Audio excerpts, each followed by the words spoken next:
I decided to camp alone for the first time, a choice driven by my need to escape the noise of everyday life and seek peace deep within the forest. I picked a location far from any known trails, deep in the woods where no one could easily reach me. It was October, and while the weather was cold and the nights freezing, the forest was alive with the quiet rustling of falling leaves. I parked my car at the edge of the reserve and began my journey on foot. The trail was narrow, and as it gradually disappeared, I had to rely on a map and compass. The walk was tranquil, with only the sound of my footsteps on the fallen leaves and the occasional call of a distant bird breaking the silence. At first, I felt the peace I had been searching for.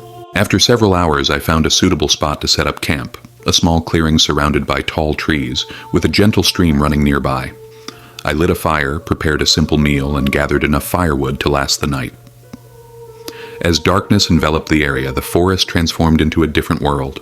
The once familiar trees cast eerie shadows, and the sound of the wind became more pronounced. I reassured myself that this was just the usual soundscape of the night. By 10 p.m., I decided to sleep. I extinguished the fire and crawled into my tent. The cold air seeped in through small gaps, but I felt safe in my warm sleeping bag. I lay down trying to relax, but my mind began to wander. What if something came near me? What if I got lost the next day? While lost in these thoughts, I was startled awake by an unnatural sound, heavy footsteps approaching slowly. At first I thought it might be a deer searching for food, but as the sound grew closer, my unease deepened. The steps were irregular, slow and heavy, as if something entirely different was drawing near.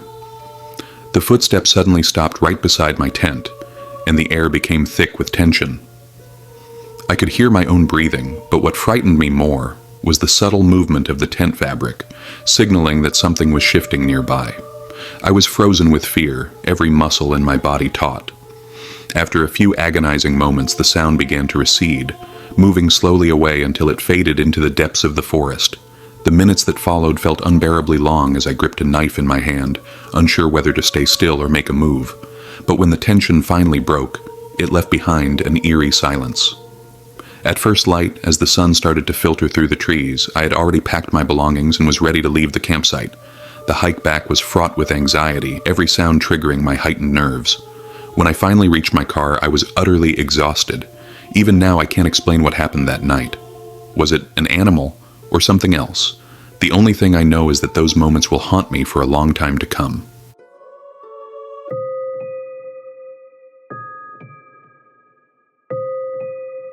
Almost 4 years ago, in late November, I had a strange and terrifying experience that still haunts me to this day. At that time, we were living in Portland and enjoyed spending our weekends surfing at our favorite beaches like Cannon Beach and Long Beach, even though it required a long drive. However, that week the weather forecast was grim, predicting rough waves and stormy conditions along the coast. Frustrated by the bad weather, we decided to look for alternative, safer spots.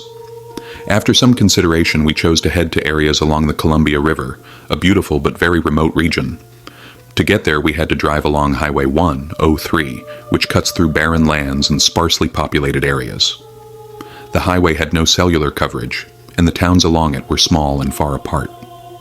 We decided to stop at a place called River Bend, a spot we had visited a few times before and felt familiar with. According to the forecast, the best chance for surfing was early in the morning, so we decided to drive out the night before and sleep in our car to catch the waves at dawn.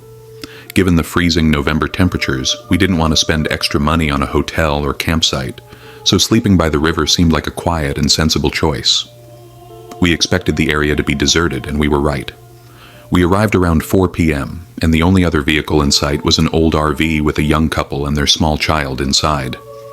Everything was calm and normal until around 7:30 p.m. We parked the car, made dinner, and then I went for a walk by the river before sunset. That's when we heard a strange whistling sound, and when we looked up, we saw a man walking down the dirt road toward the riverbank. He had come from the highway, which was odd because the area was so remote that no one was expected to pass through. My partner and I were both startled by this unusual sight. The man passed by the couple and their RV, and they invited him to join their campfire. That was the last time we saw them that night, as we decided to go to sleep around 8:30 p.m. 2 hours later, I woke up suddenly and opened the car door for some fresh air. When I looked around, I realized that the RV had vanished. I felt uneasy, even though we had seen the couple sitting around their fire earlier. I couldn't explain the feeling, so I tried to dismiss it as exhaustion and attempted to go back to sleep. About an hour later, I woke up again. This time my partner was already awake and sitting upright, his eyes fixed on the darkness outside with an unusually intense focus. His face reflected deep worry, and when I turned on the car's interior light and asked what was wrong, he whispered, "Someone's tapping on the car windows." A heavy sensation filled my chest as we froze for several moments. Then I grabbed a flashlight and pepper spray while my partner stepped out to check the surroundings. The air outside was unnervingly still, and the area was shrouded in complete darkness. My partner moved toward the trees behind the car while I stayed close to it, scanning the riverbank with my flashlight for any sign of movement. Time seemed to crawl, and with every passing minute I felt an increasing tension in my chest, as if the air had become heavier. A few minutes later, my partner suddenly returned, his face tense. "We need to leave, now," he whispered. "There's a car parked at the exit, its engine running, but the lights are off." A weight settled in my stomach and it felt like my heart stopped beating. We quickly gathered our things, throwing everything into the back of the car.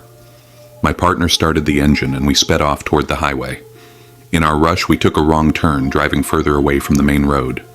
That's when terror set in. The same car that was parked at the exit appeared behind us, this time with its headlights on, speeding after us in the darkness. The road was narrow, bordered by dense forests on one side and the river on the other, making us feel trapped. At that moment, we spotted a small side path and made a sharp turn into it. The car pursuing us sped past, continuing down the main road at an alarming speed. We didn't stop until we reached Highway 103 and drove as fast as we could toward the nearest town. Although we were no longer being followed, the chill of fear stayed with us the entire way. I still can't stop thinking about that car, the people in it, and what their intentions were in chasing us.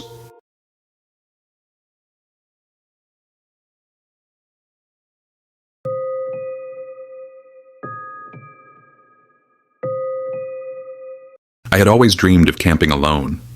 The idea of living in complete isolation, away from the noise of daily life and cradled by nature, felt like an unattainable dream.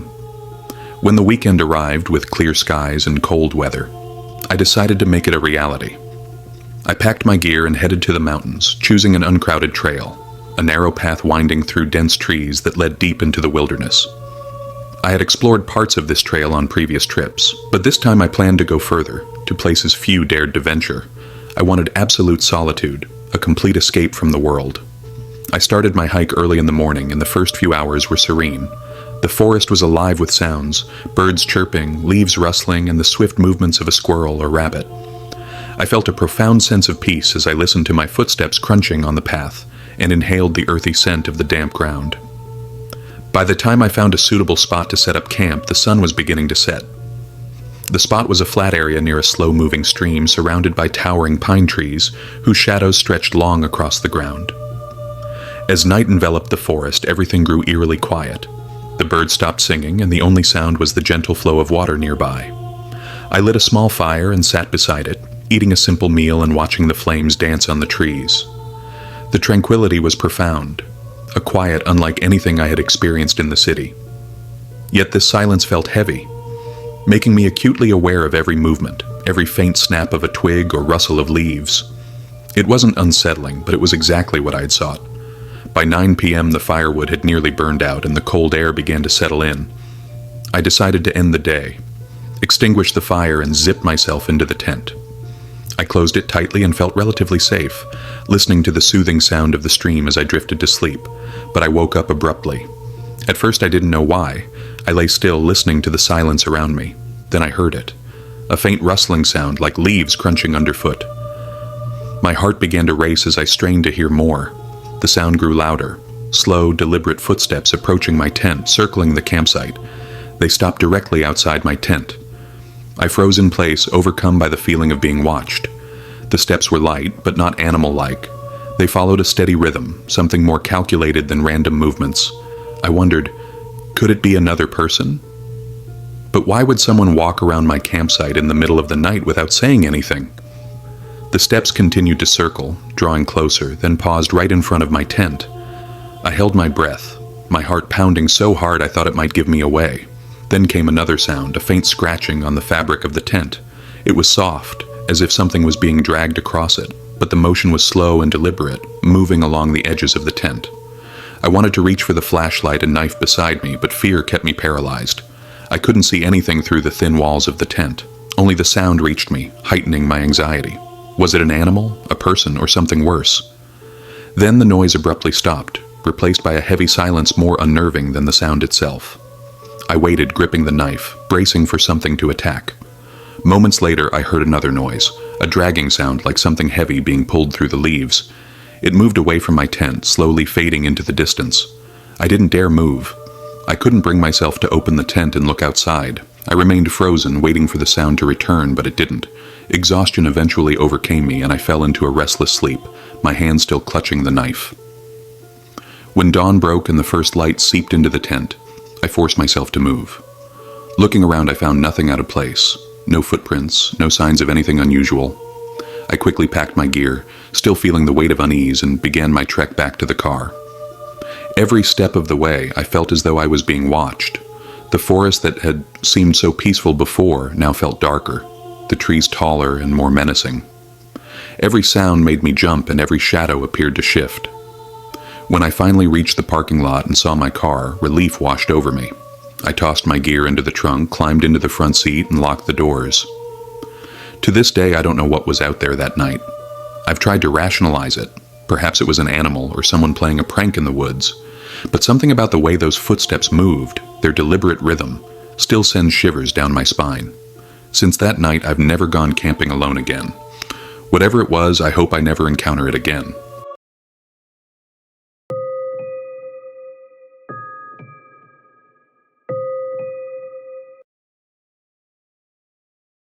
My brother, who is 2 years older than me, has always been the perfect companion for my camping adventures. We spent countless days in the wilderness, building forts, creating bike trails, hunting, and exploring places untouched by human feet. Since 2016, we've traveled across the country, ventured into dark caves, climbed deep canyons, and faced steep cliffs at every opportunity. I need to emphasize this because nothing in this world could stop or scare me as long as my brother was by my side. But that trip was different, and we both felt it creeping into our bones. We had been through plenty of crazy adventures before, but this one stuck with me like a shadow I couldn't shake. It was in 2019, when we were in our mid-20s. It was the first time I had taken my brother on a hunting trip to that area, though I had visited it 5 times before. The forest stretched endlessly, filled with narrow, rugged trails twisting and turning for miles. We loaded my truck with everything we needed. 3 tents, 1 for each of us to sleep in, and a third for our gear and to change clothes. The drive into the forest was long and rough, surrounded by dense trees and thick underbrush. The deeper we went, the more isolated it felt. We were miles away from any paved road, at least 9 or 10 miles from the nearest inhabited area. We arrived late at night, quickly set up camp, and collapsed into sleep after a long, exhausting day. The next day we spent hours exploring the forest, looking for animal tracks and tracking them. By evening, we returned to camp after a full day. We cooked dinner, had a few drinks, and started talking. Despite it being early, the exhaustion had drained us completely, so we decided to turn in for the night. Everything seemed perfectly normal before we settled in to sleep that night. But in the early hours of the morning, I was jolted awake by the sound of something hitting my tent, followed by my brother shouting my name urgently. I felt a wave of unease, as if something wasn't right. I called out to him, and within moments he unzipped my tent and entered. His face was pale and his expression was unsettled.